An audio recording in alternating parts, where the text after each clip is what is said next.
Assalamualaikum warahmatullahi wabarakatuh. Selamat pagi Sobat 77 Podcast hanya di 77 TV. 77 bersatu mencapai tujuan. Izinkan saya memperkenalkan diri. Nama Haji Kum Zaidan Marhani, salah satu atau seorang widyaswara di BPSNB Provinsi Sumatera Selatan.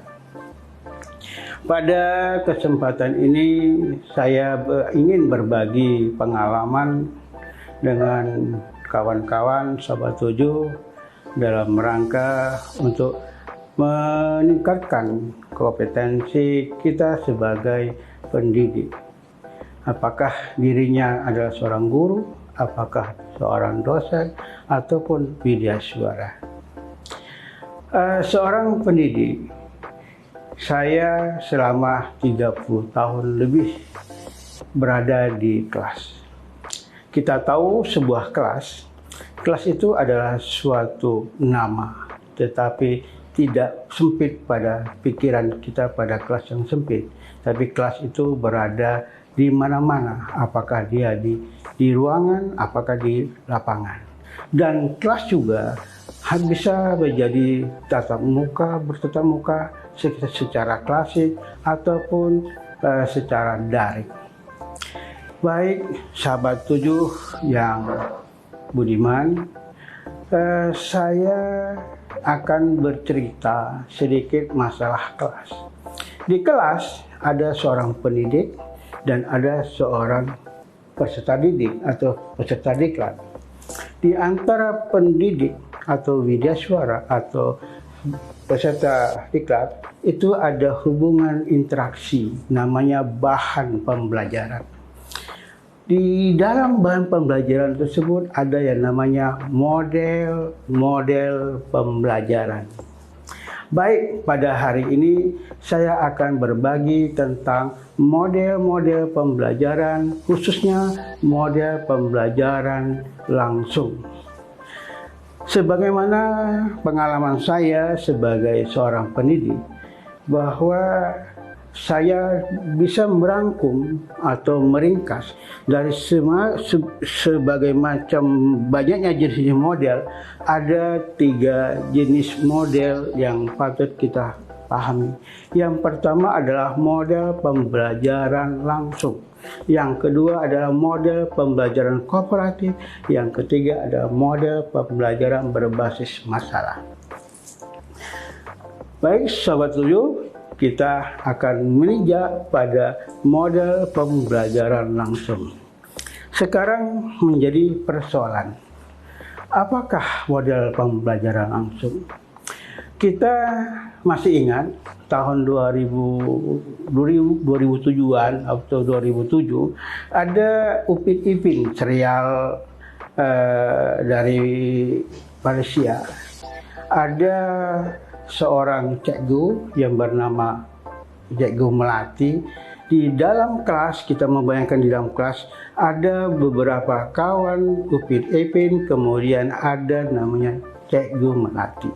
Di dalam pembelajaran diawali dengan Cikgu Melati menetapkan tujuan pembelajaran, kemudian memberikan motivasi kepada anak-anak supaya anak-anak paham apa yang menjadi tujuan dan motivasi sehingga dia meningkatkan prestasinya nanti. Tahap kedua, Cikgu Melati itu berperan memberikan pengalaman, pengetahuan, kompetensi yang akan dicapai oleh anak-anak tersebut. Di dalamnya adalah, di dalam memberikan itu adalah memberikan pelatihan, memberikan contoh, dan memberikan bahan-bahan dari dalam ujian itu. Kemudian Cikgu Melati mencoba untuk memberikan pemahaman kepada anak apa konsep-konsep itu di dalam kehidupan. Setelah itu Cikgu Melati memberikan latihan-latihan kepada anak-anak TK kawan Upin Ipin.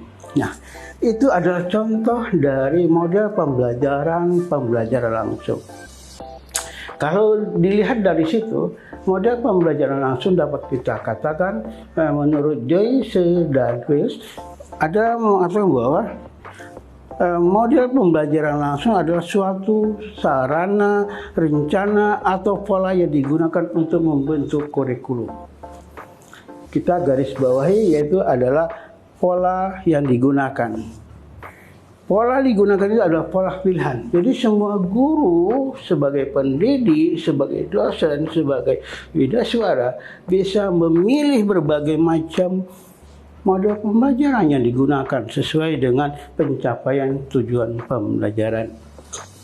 Itu secara umum. Maka kita tekankan masuk kepada model pembelajaran langsung.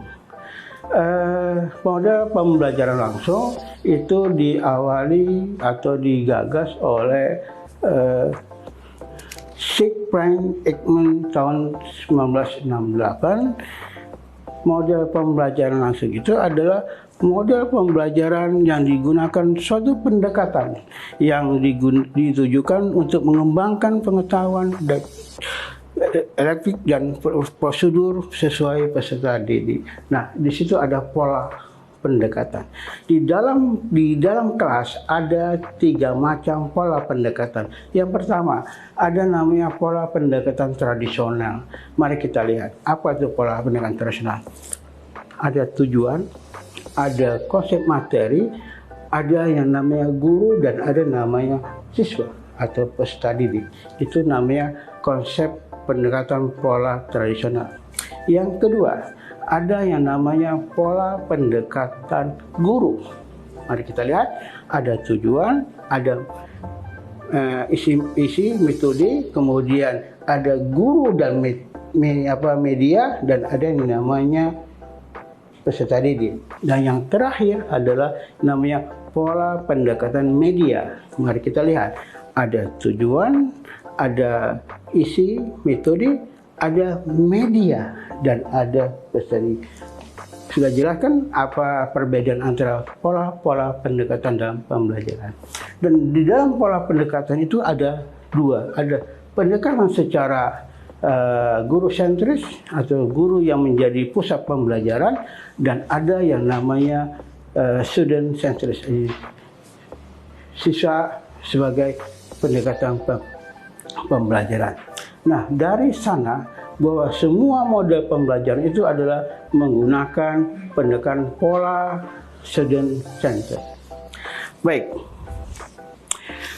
sekarang kita lihat ciri-cirinya, bahwa ada tujuan pembelajaran dan prosedur penilaian hasil belajar. Jadi seorang pendidik harus menetapkan tujuan pembelajaran dan prosedur penilaian hasil pembelajaran. Yang kedua, adanya sintak. Sintak adalah pola keseluruhan dan alur kegiatan pembelajaran. Di dalam model pembelajaran langsung ini ada 5 sintak. Nanti kita lihat ya. Yang ketiga, adanya sistem pengelolaan dari lingkungan belajar. Nah, sahabat 7 yang budiman, mari kita lihat sintak-sintak yang ada pada model pembelajaran langsung.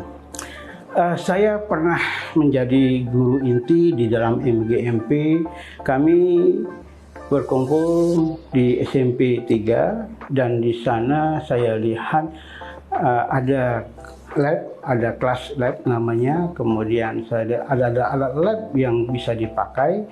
Tetapi setelah saya merencanakan model pembelajaran yang lain selain model pembelajaran langsung, rupanya alat-alatnya itu kurang sekali.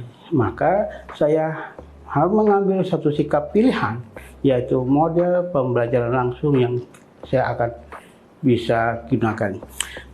Sintaknya ada 5. Yang pertama adalah menyampaikan tujuan dan mempersiapkan peserta didik. Nah, di sini peran guru adalah, atau peran pendidik adalah menjelaskan tujuan pembelajaran dan gambaran materi, serta memotivasi dan mempersiapkan peserta didik. Di mana saya memberikan kepada kawan-kawan guru-guru bahwa ini adalah tujuan kita utama dan mempersiapkan mereka untuk bisa mengajar dengan siswanya. Yang kedua sintaknya adalah mendemonstrasikan pengetahuan dan keterampilan, di mana pada saat itu saya mendemonstrasikan pengetahuan bagaimana cara menggunakan, karena pokok bahasa adalah besaran satuan, karena di dalamnya ada 3, ada mistar, ada mikrometerskop, ada jangka sorot. Nah, saya menggunakan 3 itu cara untuk mengukur meter satuannya. Saya memperagakan. Kemudian saya minta kepada kawan-kawan untuk memperhatikan yang saya memperhatikan. Yang ketiga adalah sintaknya adalah memberikan bimbingan. Saya membimbing kepada mereka bagaimana cara penggunaan alat-alat tersebut. Yang keempat adalah mengecek pemahaman dan memberi umpan balik. Gimana saya mengecek? Saya minta kepada kawan-kawan guru untuk melakukan kegiatan-kegiatan yang saya minta. Ada yang menggunakan jangka sorot, ada yang menggunakan mistar, ada yang menggunakan mikrometerskop. Yang kelima adalah memberikan latihan dan penerapan konsep. Setelah mereka memberikan pelatihan itu, maka saya minta adalah mereka memberikan ujian kepada siswa-siswa nantinya. Gimana caranya adalah dengan mengisi yang namanya LKS. Di dalamnya adalah mengisi LKS dan LKS. Baik, saya kira model pembelajaran langsung sudah cukup. Mungkin untuk model-model yang lain kita akan coba untuk memberikan kepada yang next time model kooperatif dan model berbasis masalah. Saya akan menutup bahwa dengan sebuah pantun, anak gadis menari tanggai, tubuh gemulai terlihat diri. Anak sobat 7 belajar, kini menjadi perhatian etika teknologi. Baik, kita tutup dengan salam 77 bersatu mencapai tujuan. Baik, mungkin itu saja yang akan saya berikan pada hari ini. Saya mohon maaf kalau dalam pemberian yang kurang. Akhir kata, wabillahi taufiq wal hidayah. Assalamualaikum warahmatullahi wabarakatuh.